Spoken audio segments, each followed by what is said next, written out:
Hello, I'm the Nostalgia Critic. I remember it so you don't have to. Well, guys, this is it. The big one.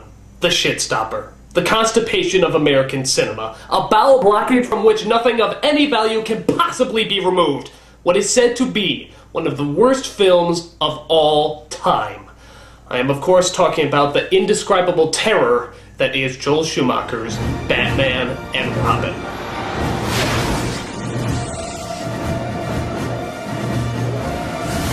We are talking about a movie that's so bad that lawyers are actually making reasonable arguments that their client's crime may be horrible, but at least they didn't make Batman and Robin.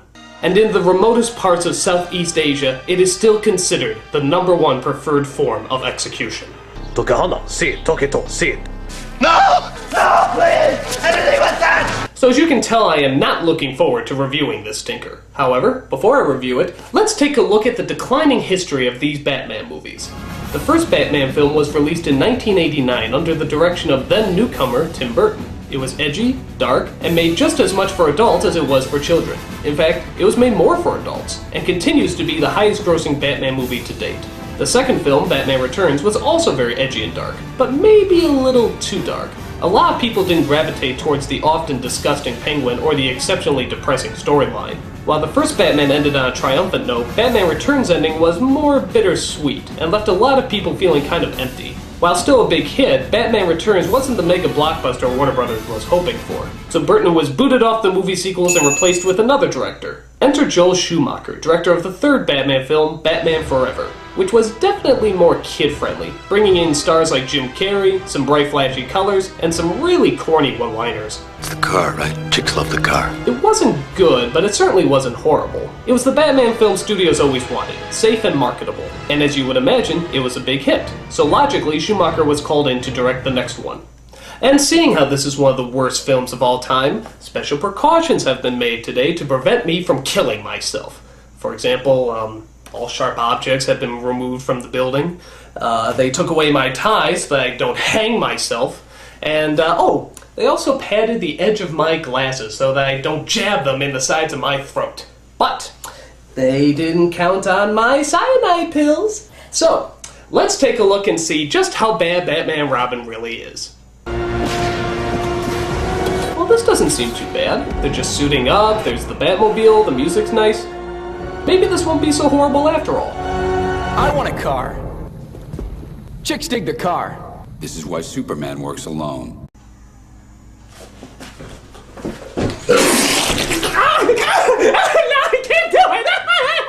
So yeah, if you're not a fan of one-liners, don't worry, there's only 167 billion more of them. You lie! So the story centers around our main heroes Batman, played by George Clooney, and Robin, played by Chris O'Donnell, as they plan to stop the evil Mr. Freeze from, you guessed it, taking over the world. Of course! It opens with Freeze, played by Arnold Schwarzenegger, robbing the Gotham Museum.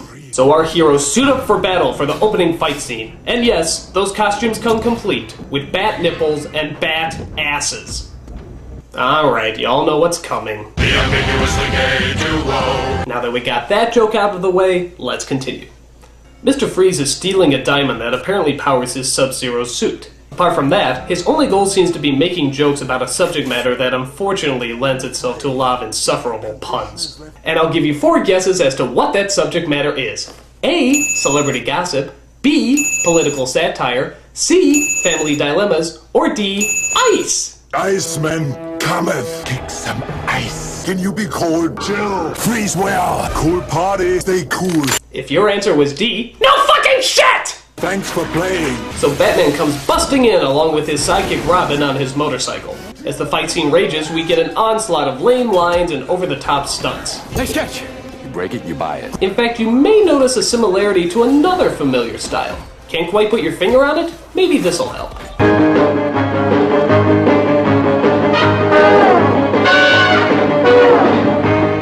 That's right, this Batman movie has stopped moving forward with its dark storyline and complex character development, and has instead gone back to the campy, bright, and colorful style of the original Adam West TV show.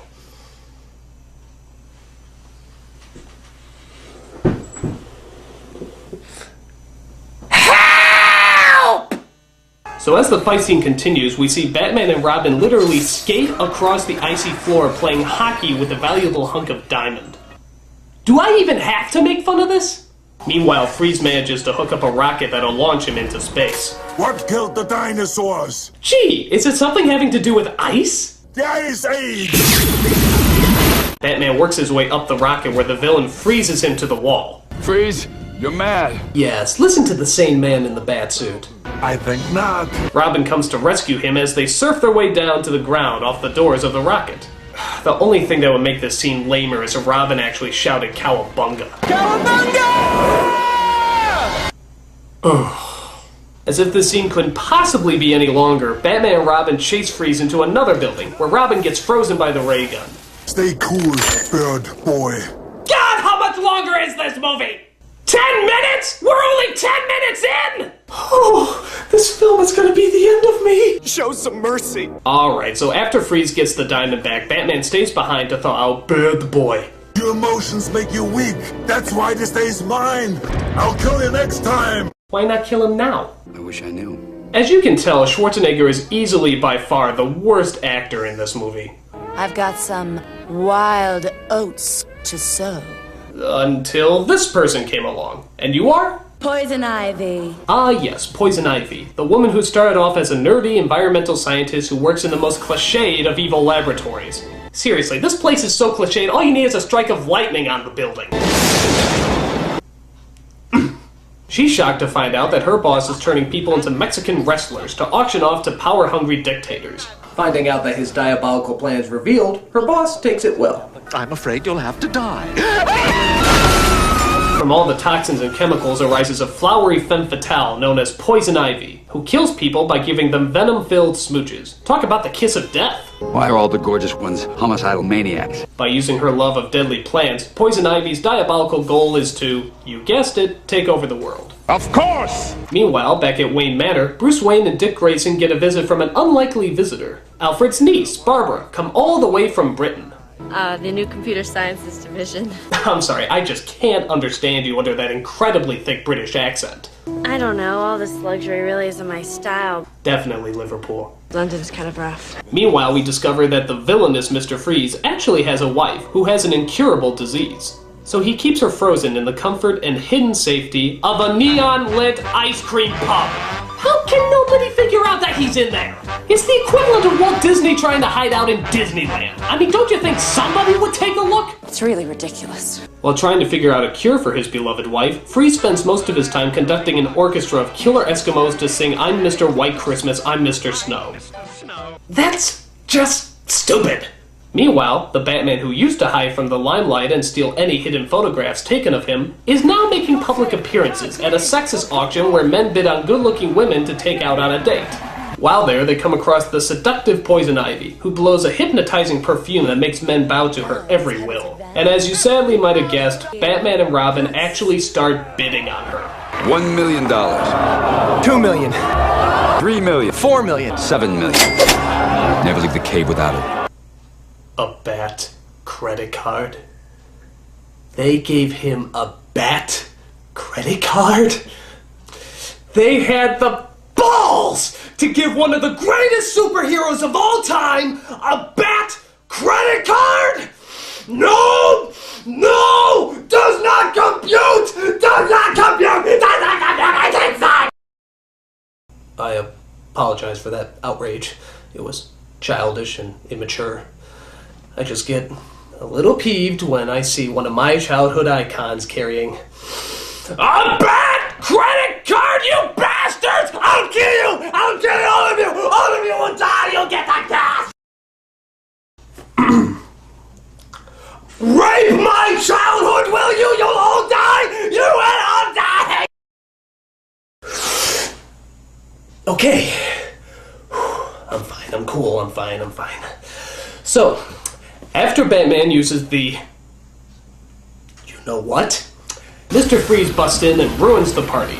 But through an exciting chase, Batman catches Mr. Freeze doing God knows what to him under that cape, and places him in Arkham Asylum. But Robin is angry because he wanted to get Mr. Freeze. Could have made that jump. Sometimes counting on someone else is the only way you win. In fact, fact, most of Robin's dialogue is just bitching and moaning. She loves me and not you. This is no partnership. I want a Robin signal in the sky. It's Batman and Robin, not Robin and Batman. You could pretty much just replace his dialogue with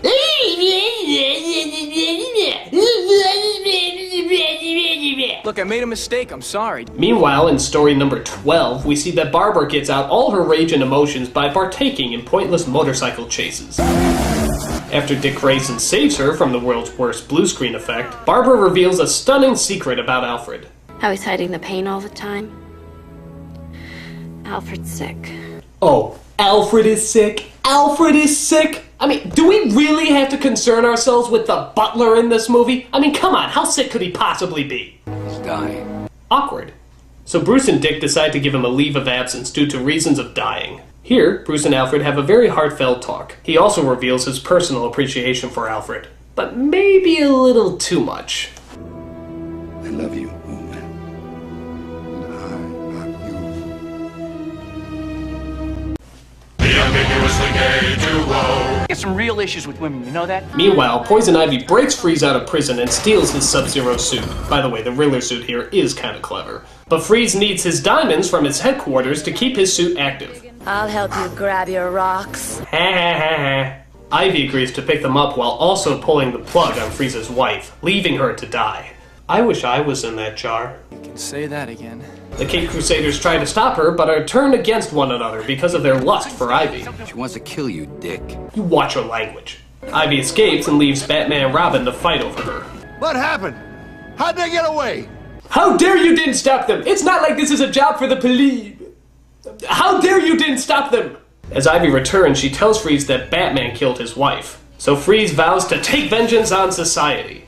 Sheesh, all that's missing is for Freeze to shout out first Gotham, then the world. First Gotham, and then the world!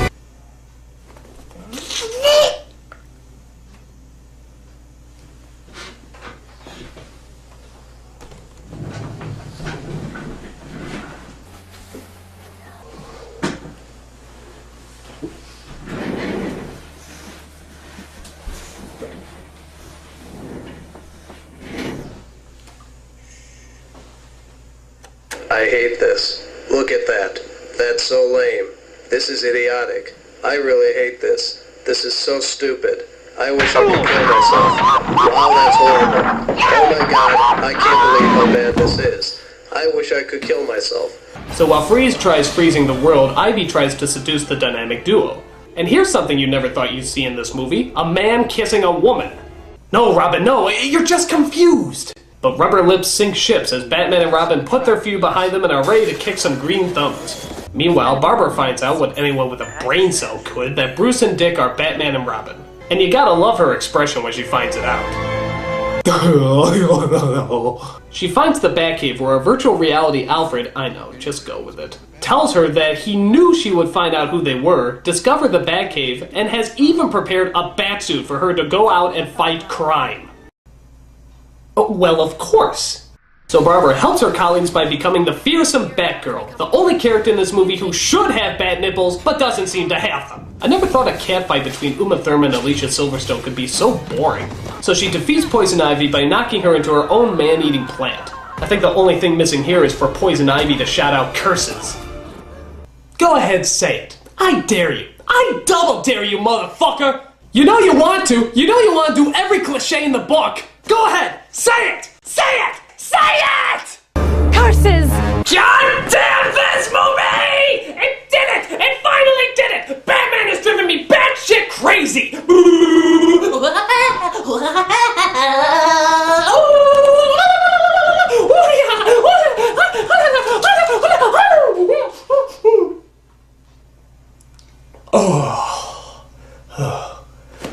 Tranquilizers. Always come prepared when Joel Schumacher's involved.